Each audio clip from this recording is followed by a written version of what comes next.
At the auction, the son of the best farmer chose the weakest horse. Everyone laughed, thinking it was doomed. But what happened next shocked the whole town. Subscribe to the channel and write in the comments which town you are from. The sun was only beginning to climb above the horizon when the wagons and trucks began to roll toward the fairgrounds at the edge of the county seat. Dust hung in the cool morning air, stirred up by the tires and hooves that pressed over the gravel paths, and the sound of countless voices rose into the pale sky like the first hymn of the day. It was auction morning, a tradition as old as the settlement of the valley itself, and the people who came knew that this was more than business. It was a gathering, a reckoning, and a chance to measure one's place among neighbors. The smell of frying food mingled with the sharper tang of livestock, while laughter and shouts echoed through the barns where men and women gathered to bargain, gossip, and compete in their subtle ways. At the center of this world moved Jack Milton. He walked with the bearing of a man whose name carried weight, though he did not speak loudly or boast of what he had achieved. His face bore the creases of years spent beneath the sun, his clothes were plain but clean, and his stride betrayed the endurance of a man still accustomed to long days in the saddle. Around him, people nodded respectfully, some even raising their hats, for his ranch was known across 3 counties. The Milton farm had produced champions, not only in cattle, but especially in horses. For decades, his animals had carried riders to victory in county fairs, rodeos, and work contests that tested strength and skill. Jack had become a kind of quiet legend, the man whose animals seemed born with more heart and endurance than the rest. Walking beside him was his 10-year-old son, Tom. The boy kept his shoulders straight, though his wide eyes betrayed the excitement that coursed through him. For Tom, the auction was more than a chance to see fine animals. It was an initiation, a step into the world of men where decisions had weight and choices shaped futures. His small boots kicked up dust as he hurried to keep pace with his father, and every glance he cast toward the corrals revealed his hunger to be part of this tradition. Jack let the boy walk slightly ahead, watching him out of the corner of his eye, measuring how he absorbed the sights and sounds. He knew this day would mark the beginning of his son's education in ways books and schools could not provide.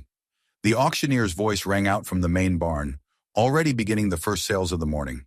Cattle were led forward, sleek and strong, fetching high bids from ranchers eager to improve their herds. Men slapped each other on the back, deals were sealed with firm handshakes, and the rhythm of buying and selling moved with the precision of a dance. For Jack, it was familiar ground. He had bought and sold here for 30 years, and though the faces around him sometimes changed, the ritual remained the same. As the morning progressed, the attention of the crowd shifted to the horses. Tall thoroughbreds and sturdy quarter horses were paraded before eager eyes. Bids rose quickly for those whose lines promised strength and speed, and the auctioneer's gavel fell again and again, punctuating the air with finality. Jack's gaze was calm and discerning. He studied the legs, the eyes, the movements of each animal with the knowledge of a man who had judged more horses than he could count. Tom mirrored him, craning his neck to see, imitating the way his father's eyes traveled from flank to hoof. Then the mood in the barn shifted. A horse was led forward that drew no admiration. It was a young gelding, thin to the point of gauntness, his ribs visible beneath a dull coat that should have shone like copper, but instead looked like dust. Scars marred his side, and his mane hung in tangled clumps. The animal's head jerked nervously, ears pinned back as if expecting a blow. The crowd reacted with laughter and dismissal. Men muttered that it was hardly worth the feed to keep such a creature alive. Even the auctioneer's tone grew flat, as though he already knew there would be no real interest. Jack's eyes lingered only briefly. To him, it was clear that this was an animal destined for the lowest end of the trade, perhaps slaughter, perhaps abandonment. He shifted his weight, preparing to turn away, but Tom stood transfixed. The boy's gaze was locked on the horse, his breath caught as though he recognized something no one else could see. He moved closer to the railing, his small hands gripping the wood, his eyes never leaving the animal that trembled under the indifferent stares of the crowd. The laughter of nearby men rose louder. They mocked the very idea that such a beast could serve any purpose. For them, the horse was a symbol of failure, a lesson in what not to buy. They joked that only a fool would put money on such a wreck. Jack heard them, and though his instinct was to agree, he also felt the weight of his son's silent plea. The boy's expression was not one of pity alone. It was something deeper, a quiet determination, as if he had found a challenge meant only for him. The auctioneer called for bids, his voice half-hearted. Silence followed, then a few chuckles. No hands rose. The gelding shifted uncomfortably, pulling against the rope, as though he already sensed the futility of his existence. Tom turned toward his father with eyes bright with urgency. Though he said nothing aloud, he did not need to. Jack read it in the boy's face, the conviction that this horse mattered, that he deserved another chance. Jack hesitated, his thoughts tangled. Logic told him the purchase would be foolish. His reputation as a breeder of fine horses might suffer. The animal represented nothing but risk, and his neighbors would not let him forget it. Yet beneath those calculations stirred a memory of his own youth, when choices were made not for profit but for principle, when an animal's worth was judged not only by what it could do, but by the chance it deserved. He looked again at the horse, at the raw nerves in its eyes, and then at his son, whose small frame seemed almost to vibrate with hope. The decision came with a weight he could feel in his chest. Slowly, almost against his own will, he raised his hand. The crowd turned toward him with disbelief. The auctioneer's gavel struck, and the horse was his. Laughter rippled through the barn, accompanied by muttered remarks about wasted money and foolish sentiment. Jack ignored them outwardly, though inside a knot of doubt tightened. He wondered if he had just jeopardized more than his pride by yielding to a boy's untested instinct. When they led the gelding toward the Milton truck, the horse moved reluctantly, as though accustomed to harsh treatment. Tom followed close behind, his face shining with a pride and joy that no amount of ridicule could dim. Jack watched, torn between unease and an unexpected warmth. The boy had wanted this animal, had believed in him when no one else did. Perhaps, Jack thought, that belief was worth more than the money he had spent. The drive back to the farm was long, the roads stretching across fields that had known their family for generations. Jack sat in silence, his hands steady on the wheel, his mind replaying the laughter of his peers. He imagined the whispers that would follow, the jokes that would circulate at the feed store and in the pews of Sunday church. He had risked his standing for a horse that seemed destined to prove them all right. Yet glancing in the rearview mirror, he saw his son leaning against the side of the trailer, eyes fixed on the animal as if keeping vigil. The boy's expression was one of fierce loyalty, and Jack recognized in it something he had not expected, the spark of a future that might outshine his own. As the truck turned onto the familiar gravel path leading to the Milton Ranch, the barns and pastures coming into view, Jack drew a slow breath. Doubt still gnawed at him, but beneath it lay a faint stirring of possibility. He had given his son the gift of responsibility, of belief against the odds. Whether it proved wise or foolish, only time would tell. For now the horse stood in the trailer, a creature no one else had wanted, and the boy sat beside him with the unshakable certainty that he was meant for something greater. The day had begun with the routine of an auction, but as they rolled into the yard of the farm, Jack knew their lives had quietly shifted onto a new path, one that neither reputation nor ridicule could fully define. The return to the ranch marked the beginning of a new chapter in the life of the Milton family. The truck rattled into the yard, its trailer creaking beneath the weight of the new horse, and the sounds of the familiar farm wrapped around them like an old song. Chickens clucked and scattered before the wheels, dogs barked from their posts near the barn, and the faint lowing of cattle drifted across the fields. For Jack, it was all routine, the endless rhythm of the land and the animals that had shaped his days for decades. But when his eyes moved to the trailer, where the gelding shifted uneasily against the wooden slats, he felt the strain of a new uncertainty settle upon his shoulders. The horse was led carefully into an empty stall, his hooves clattering against the wooden boards as though even the ground resisted his presence. He stood tense and restless, eyes rolling with mistrust, muscles twitching as if expecting pain. The other horses, sleek and steady, watched with the aloof curiosity of creatures accustomed to order. They sensed the disruption, the intrusion of something wild and unstable into the harmony of the barn. Jack closed the gate with deliberate care, the latch snapping shut with a finality that felt heavy. He lingered there for a moment, studying the animal that had cost him not only $50 but also the certainty of his reputation. Tom, however, saw none of this weight. He hovered near the stall, his small hands clutching the rail, his face alight with the glow of possession and responsibility. To him, the horse was not a mistake, but a promise, a challenge that his young heart was eager to embrace. He spoke no words, but his presence carried an energy of devotion that needed no explanation. He had chosen this horse when no one else would, and already he seemed bound to it by something stronger than reason. The first days were difficult. The gelding refused grain, turning his head sharply whenever feed was offered. He backed into the corners of the stall, eyes wide and nostrils flaring whenever anyone entered. When Jack tried to approach, the horse lashed his tail and stamped, the whites of his eyes flashing in defiance. More than once he lunged suddenly at the rail, teeth bared, forcing even the experienced farmer to step back. Jack muttered under his breath, though never loud enough for Tom to hear, that perhaps the others had been right. This was an animal too far gone, one whose spirit had been warped beyond repair. Yet Tom did not retreat. Each morning before school, he rose early and padded through the cool dawn air to the barn. He stood patiently before the stall, offering feed in small amounts, holding out water, waiting for the animal to come to him. He stayed after chores in the evenings, brushing the dull coat in long strokes, even when the horse flinched beneath the bristles. He spoke in the low, steady tones of childhood that carried no authority, only sincerity.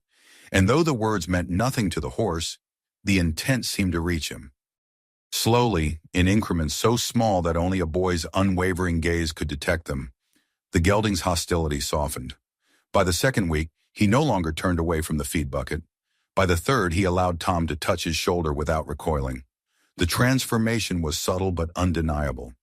Where Jack had seen a creature defined by its scars, Tom saw glimpses of the animal hidden beneath, glimpses of a strength not yet spent. The boy's patience became a ritual, a devotion that filled his days with purpose. And though Jack rarely admitted it aloud, he began to notice the changes too. But the neighbors did not let him forget. At the feed store, men raised eyebrows when they heard about the new acquisition. They whispered to one another that Jack Milton had lost his edge, that age had softened his judgment. When they visited the ranch, their eyes lingered too long on the stall where the thin gelding stood, their smirks betraying their opinion before a word was spoken. "That horse'll break the boy's heart," one man remarked as he leaned on the fence, though Jack ignored him outwardly. Still, the words clung like burrs. He wondered each night, as he sat alone at the kitchen table, whether he had indeed done his son a disservice by indulging his compassion. Yet Tom persevered. He rose before the sun, sometimes with sleep still heavy in his eyes, and went to the barn with the certainty of one who had made a promise. He brushed the coat until it began to gleam faintly under the light, revealing hints of a chestnut hue that had been hidden beneath neglect. He cleaned the hooves, spoke gently when the horse shivered, and brought fresh hay with hands that were small but willing. Jack watched from the doorway more than once, silent, hidden in shadow. What he saw stirred conflicting emotions: pride in the boy's resolve, doubt in his own decisions, and a recognition that something was unfolding that lay beyond his control. The months passed, marked by seasons turning across the land. Winter's chill seeped into the barns, frost crusted the fields, and still Tom tended his horse. The animal, once a figure of ridicule, began to fill out. Muscles grew firm beneath the coat, ribs no longer jutted, and his movements took on a grace that surprised even Jack. He remained spirited, sometimes even unruly, but his eyes no longer carried the wild desperation of an animal waiting for cruelty. Instead, there was a watchfulness, a cautious trust that grew each day he spent with the boy. Neighbors began to notice. Their laughter did not vanish, but it softened, tinged now with unease. It was one thing to mock a foolish purchase. It was another to watch that purchase turn slowly into proof of something remarkable. At gatherings, they asked questions in tones that concealed their curiosity. Jack answered briefly, not willing to share more than was necessary, though inside he felt a swelling he could neither dismiss nor fully acknowledge. The horse was changing, but more importantly, so was his son. For Tom, the gelding became more than a project. He became a mirror, reflecting back the boy's own determination and capacity for loyalty. Every small victory, the first time the horse stood still while being saddled, the first time he accepted a bridle without a fight, etched itself into Tom's memory as proof that patience and care could triumph over pain and mistrust. Where the world saw a creature unworthy of investment, Tom saw the embodiment of perseverance. Jack began to understand this in ways that unsettled him. He had always believed success lay in breeding and training, in knowledge honed over years. Yet here was his son, with none of that experience, achieving what seasoned men had dismissed as impossible. It was not science or skill alone that tamed the horse. It was the boy's faith. Jack found himself reflecting on the days when he was young, when he too had once believed in the unseen potential of things, before years of labor and loss had narrowed his vision. Watching Tom reminded him of that earlier self and of how much of it he had let slip away. By spring, the gelding was no longer the frail creature that had walked into the barn months before. He moved with a quiet strength, his muscles sleek beneath a coat that now shone in the sun. He had earned his place among the other horses, not through lineage or price, but through resilience. The neighbors could no longer laugh as they once had, though some still tried. Yet Jack knew, and Tom knew most of all, that something extraordinary was happening. The boy had chosen a horse everyone else had abandoned, and in the process, he had begun to prove himself as something more than just his father's son. He was forging his own path, guided not by experience but by an instinct Jack could no longer ignore. It stirred a restlessness in the father, a recognition that the boy's vision might one day surpass his own. He could not yet say it aloud, but in the quiet of the evenings as he leaned against the fence and watched Tom working beside the horse, he felt both humbled and proud. The trials were not over, of course. There would be setbacks, moments when the gelding's wildness reemerged, times when Tom stumbled in his efforts. But the foundation had been laid. Against ridicule and doubt, the boy had persisted. Against his own hesitation, Jack had begun to believe. The ranch itself seemed to take on a new energy, as if the story of the unwanted horse had breathed life into old routines. The barns, though weathered, felt less burdened by neglect. The fields, though still demanding, seemed to stretch with promise. And within the household, though Martha's absence was still a quiet ache in Jack's heart, there was now a sense of forward motion, of purpose renewed by the bond between boy and horse. Jack knew the day would come when Tom would ask for more, when the horse would be tested beyond the safety of the farmyard. He feared it as much as he anticipated it, for such a moment would reveal not only the horse's true nature, but also his son's. And as the boy grew taller, his shoulders broadening with the first hints of adolescence, Jack saw the shape of the future forming. It was a future in which his own role might diminish, not in failure, but in fulfillment, as his son rose to meet the challenges that lay ahead. Thus the months of trial passed into a season of quiet triumph. The boy and his horse had proven what faith could accomplish, and though the laughter of the neighbors had not wholly disappeared, it no longer carried the sting it once had. Jack carried within him the knowledge that something greater was being born, not only in the horse that now grazed with pride in his pasture, but in the boy who had seen in him what no one else could. And as spring warmed into summer, with the air alive with the hum of cicadas and the fields green with promise, the path toward the next trial began to take shape. Somewhere on the horizon lay the proving ground, the moment when Tom's devotion and the horse's hidden strength would be tested before all who had once doubted. Jack did not yet know how that moment would come, but he sensed it as surely as he sensed the changing of the seasons. The first trials were behind them, but the greatest test was yet to come.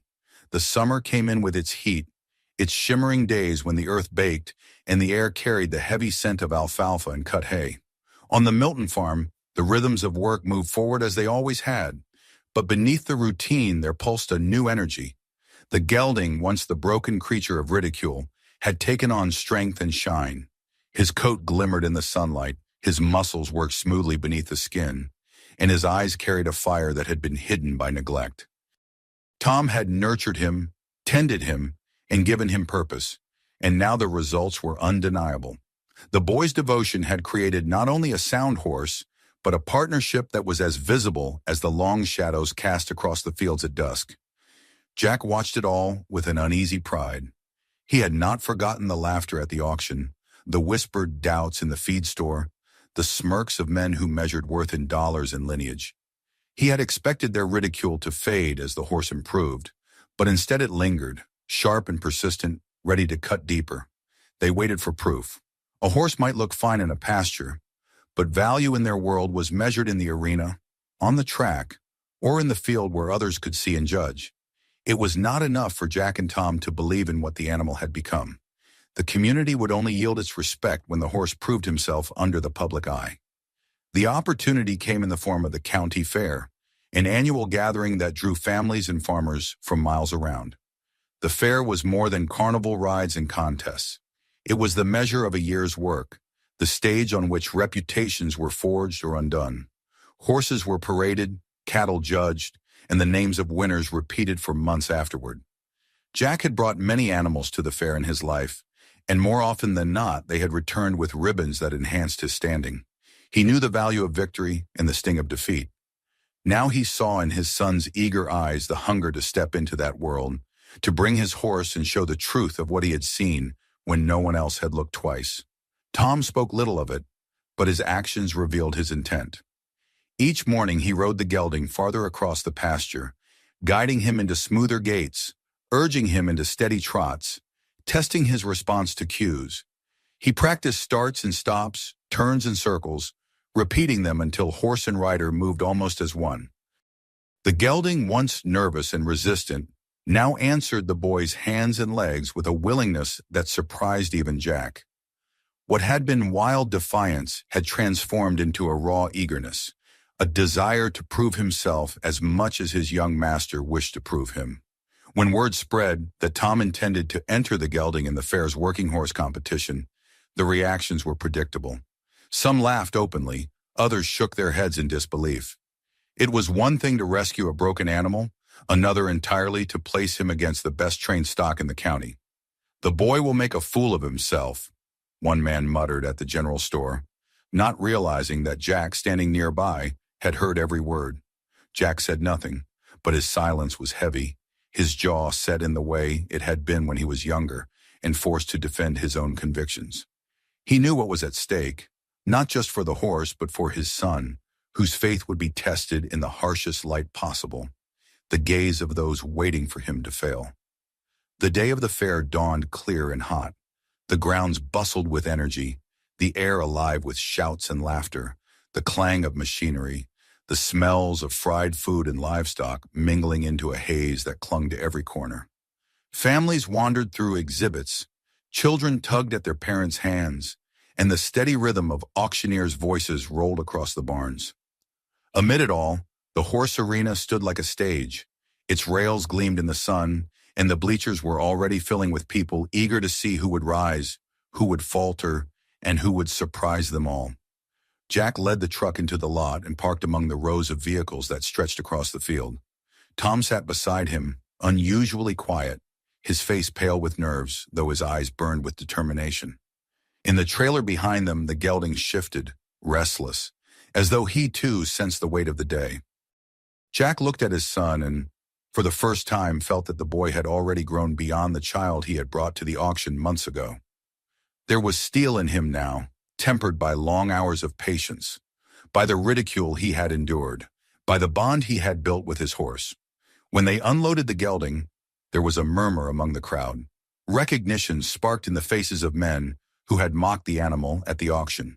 They nudged one another, whispered and smirked, waiting for the spectacle they were certain would come. But as the horse stood in the sunlight, his coat burnished and gleaming, his muscles taut, their expressions shifted. Doubt flickered. This was not the same pitiful creature they had dismissed. Something had changed, and though many would not admit it aloud, they felt a stir of unease. The competition began with the usual demonstrations. Riders guided their horses through a series of tests, showing control, responsiveness, and skill. The best stock moved with grace, their riders confident, their training evident. Applause rang out, ribbons were awarded, and the bar was set high. Then it was Tom's turn. The boy mounted with a steadiness that belied his age, his hands firm on the reins, his back straight. The gelding moved forward under him with a power that made heads turn, his stride smooth and confident. At first, whispers rippled through the crowd. They expected disaster, a stumble, a refusal, some proof that the animal was still broken beneath his polished exterior. But as horse and rider moved through the course, silence fell. The gelding responded to every cue, his head high, his movements precise. Where others faltered, he excelled. Where others hesitated, he surged forward. By the time they finished, the silence had turned in a roar of applause, not polite but genuine, rising from those who could no longer deny what they had seen. Tom dismounted, his face flushed with pride, his hands trembling as he stroked his horse's neck.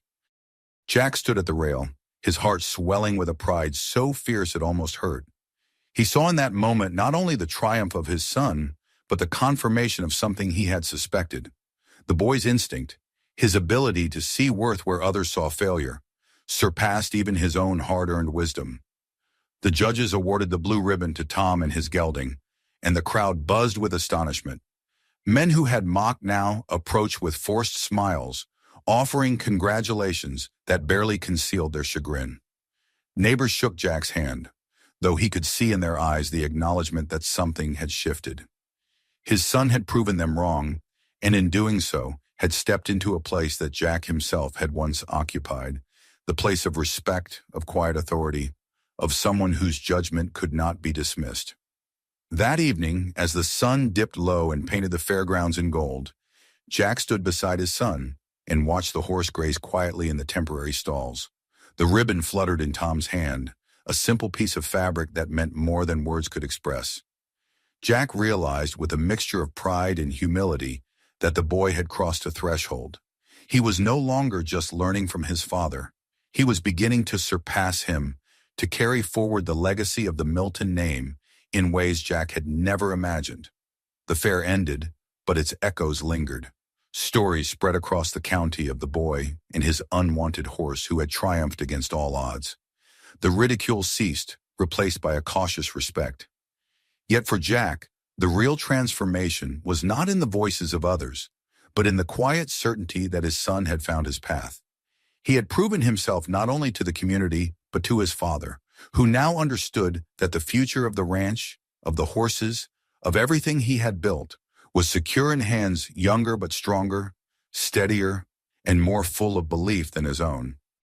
As they drove home under the blanket of stars, the ribbon tucked safely in Tom's pocket, Jack glanced at his son, who leaned against the seat, exhausted but glowing with quiet triumph. The boy's journey with the horse was far from over, but in the proving ground of the county fair, he had taken his first step into the life that awaited him. And Jack, humbled and proud, knew that the day would come when he would no longer lead, but simply watch as his son carried the legacy farther than he ever could. The ride home from the fair was quiet, broken only by the steady hum of the truck's engine and the occasional restless shifting of the gelding in the trailer behind them. Tom leaned against the passenger window, the blue ribbon clasped in his hands, his eyelids heavy with the exhaustion of triumph. Jack drove with both hands fixed on the wheel, his eyes on the long stretch of road ahead, yet his mind was elsewhere. The memory of the afternoon replayed itself in endless fragments. The hush that had fallen over the crowd, the way the horse had moved like water flowing over stone, the thunder of applause that followed, and his son standing tall in the arena, with his head high and his eyes shining. For Jack, it had been more than a victory at the county fair. It had been a revelation. He had always prided himself on his ability to read animals, to judge their worth, to understand what others overlooked. That skill had made him respected among his peers and had built the reputation of the Milton Ranch. Yet what Tom had done went beyond skill. It was not training or experience alone that had turned the broken gelding into a champion. It was vision, faith, and a quiet conviction that Jack himself had not possessed. The boy had seen what no one else had, and he had proven it before the eyes of the entire county. The ranch looked different when they pulled into the yard that night. The familiar barns and fences stood as they always had, weathered and worn, but beneath the glow of the porch light, they seemed to carry a new weight, as though they had been remade by what had happened that day. Jack helped Tom unload the horse, and together they led him into his stall. The gelding moved with calm assurance, ears flicking forward, eyes soft. No longer the wary creature of months ago. He seemed to know he had earned a place here, not as an outsider rescued from ridicule, but as a symbol of something larger than himself. In the days that followed, word of their victory spread quickly. Neighbors who had once mocked now stopped by the ranch to offer congratulations, their voices carrying a note of respect that had been absent before. At the feed store, men nodded to Jack with a deference that acknowledged not only the horse's success, but also the judgment of the boy who had chosen him. They spoke of Tom with admiration, calling him a natural, a prodigy, a young man with a gift. Jack listened with pride, though he rarely added his own words. Inside, he knew the truth was even greater than they realized. For Tom, the victory was only the beginning. Each morning he rose with renewed purpose, eager to ride, to train, to see how far his horse could go. He spoke little of the ribbon, for to him it was less a prize than a reminder of what patience and faith could accomplish. What mattered more was the bond he had forged, the partnership that deepened with every ride across the fields, every long hour in the saddle. He no longer saw himself as a boy caring for a broken animal. He was a rider, a horseman, someone stepping into a role that felt as natural as the rising of the sun. Jack watched him with a mixture of awe and humility. He saw in his son's hands the beginnings of a skill that surpassed his own. The boy's movements were instinctive, his connection to the horse unspoken, his ability to understand the animal's needs, something that could not be taught. Jack had spent his life learning from trial and error, from years of sweat and hardship. But Tom carried within him a gift that seemed to come from someplace deeper. The father began to realize that the future of the ranch would not simply rest on his shoulders. It was already shifting, moving into the hands of his son, who would carry it farther than Jack had ever dreamed. As summer gave way to autumn, the bond between boy and horse was tested in new ways. They worked the fields, herding cattle across rough terrain, moving with speed and precision that astonished even the most skeptical neighbors. The gelding, once considered useless, proved to be the most reliable horse on the ranch, strong, swift, and tireless. Tom rode him with ease, guiding him through long days and difficult tasks, and together they moved as though born for the work. Jack often found himself pausing in his chores just to watch them, a faint smile tugging at his lips, a quiet pride swelling in his chest. But it was not only pride he felt. There was also a recognition, sharp and humbling, that his time as the central figure of the ranch was drawing to a close. He was still strong, still capable, but he could see in his son the future unfolding. Tom was no longer a boy following his father's shadow.